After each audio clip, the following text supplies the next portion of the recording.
মালয়েশিয়াতে student visa আসতে চান, চিন্তা করছেন কিভাবে আপনি আবেদন করবেন। মালয়েশিয়াতে অনেক প্রবাসী ভাই বোনরা আছে যারা বসবাস করছেন দীর্ঘ বছর ধরে। তারা চাইছে যে আমি আমার পরিবারকে মালয়েশিয়াতে আনবো, সেটা আমার স্ত্রী অথবা আমার বাচ্চা কাচ্চা। তাদের জন্য আজকের এই ভিডিওটি।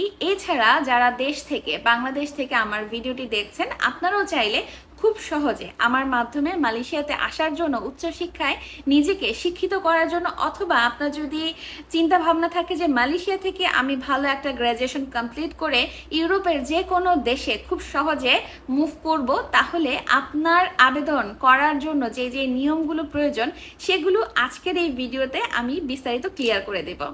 আসসালামু আলাইকুম, যারা যেখান থেকে ভিডিওটি দেখছেন সবাইকে অনেক ধন্যবাদ। আমি আছি রিমু আপনাদের সাথে। আজকের এই ভিডিওতে আপনাদের সাথে শেয়ার করছি যে মালয়েশিয়াতে আবেদন করার জন্য স্টুডেন্ট ভিসায় কি কি প্রয়োজন হবে। আমি যেহেতু স্টুডেন্ট একজন, আমি আলফা ইউনিভার্সিটি থেকে এখন বর্তমান রানিং অবস্থায় পিএইচডি করছি। অলরেডি আমার কিন্তু 1 বছর শেষ হয়ে গেছে। এখান থেকে আমি মাস্টার্স কমপ্লিট করেছি লিঙ্কন ইউনিভার্সিটির আন্ডারে। এখন কথা হচ্ছে যে আপনি আবেদন তো করবেনই, আবেদন করার জন্য কি কি ডকুমেন্ট সবার আগে প্রয়োজন হবে। প্রথমত হচ্ছে যে আপনার যদি পাসপোর্ট না থাকে, অবশ্যই আপনাকে ভ্রমণ করতে গেলে অথবা বিদেশে যদি পড়াশোনা করতে চান, সেক্ষেত্রে আপনার পাসপোর্টটা সবার আগে জরুরি হবে। এরপর আপনার জরুরি হবে যদি পাসপোর্টটা পুরনো হয়ে থাকে, তার মেয়াদ আছে কিনা, কম করে হলেও 18 মাস, সেটা আগে চেক করে নেবেন। দ্বিতীয়ত হচ্ছে যে মালয়েশিয়াতে আসার জন্য আপনার যে লাস্ট সার্টিফিকেট ছিল, মানে আপনি কিসের উপরে পড়াশোনা করেছেন, সেটা যে লাস্ট একটা সার্টিফিকেট ডকুমেন্ট ছিল, সেটার অবশ্যই কপি আমাকে দেখাতে হবে।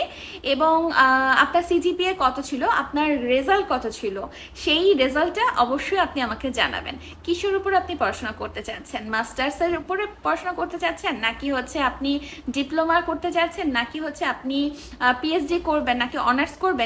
প্রয়োজন আপনার একাডেমি সার্টিফিকেট। এসএসসি যদি কমপ্লিট করে থাকেন, অথবা এইচএসসি কমপ্লিট করে থাকেন, অথবা আপনি ডিপ্লোমা দিয়ে পড়াশোনা করছেন, আপনার লাস্ট সার্টিফিকেট, একাডেমি সার্টিফিকেটের প্রয়োজন আছে। এর সাথে আপনার আরও যে যে ডকুমেন্টগুলো প্রয়োজন হবে, আপনি শেষ কবে পড়াশোনা করেছেন সেটাও কিন্তু অবশ্যই জানাতে হবে।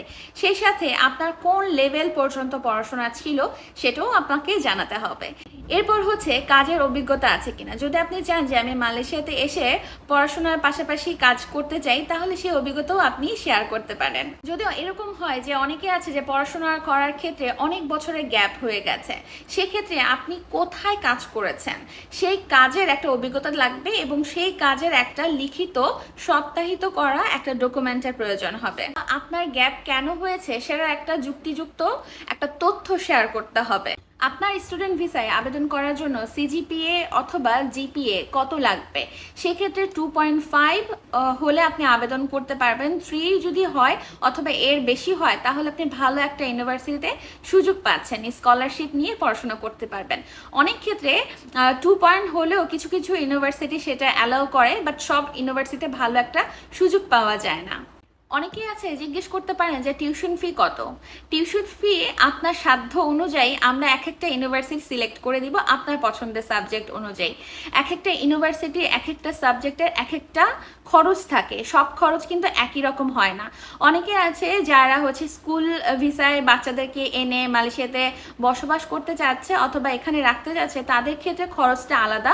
অনেকেই আছে যারা হচ্ছে যে ডিপ্লোমার জন্য আসতে চাচ্ছে, তাদের খরচটা আলাদা। যারা অনার্স মাস্টার্স করবে বা পিএইচডি করবে, সম্পূর্ণ এক একটা কোর্সের এক একটা ডিমান্ড থাকবে। আর সেক্ষেত্রে আপনার এই ডকুমেন্টগুলো যদি আপনি সঠিকভাবে দিতে পারেন, তাহলে আমি আপনার হয়ে মালয়েশিয়াতে কোন ইউনিভার্সিটিতে আপনার জন্য ভালো একটা ভবিষ্যৎ গড়ে তুলতে পারবে সেটারই পরামর্শ দিতে পারবো। এছাড়া যারা মালয়েশিয়া থেকে অন্য কোনো কান্ট্রিতে, ইউরোপে যেতে চাচ্ছেন, তো সেক্ষেত্রে আপনার জন্য সহজেই ইউরোপে যাওয়ার একটা প্রসেসিং আপনি এখান থেকে আবেদন করতে পারবেন। বাংলাদেশে থেকে আবেদন করতে গেলে বেশি সংখ্যক রিজেক্ট করে দেয়, অনেক ক্ষেত্রে ভিসা দিচ্ছে না, অনেক ক্ষেত্রে যাওয়ার সুযোগ হচ্ছে না। কিন্তু আপনি মালয়েশিয়া থেকে সহজেই যে কোনো দেশে খুব সহজে প্রসেসিং করতে পারবেন।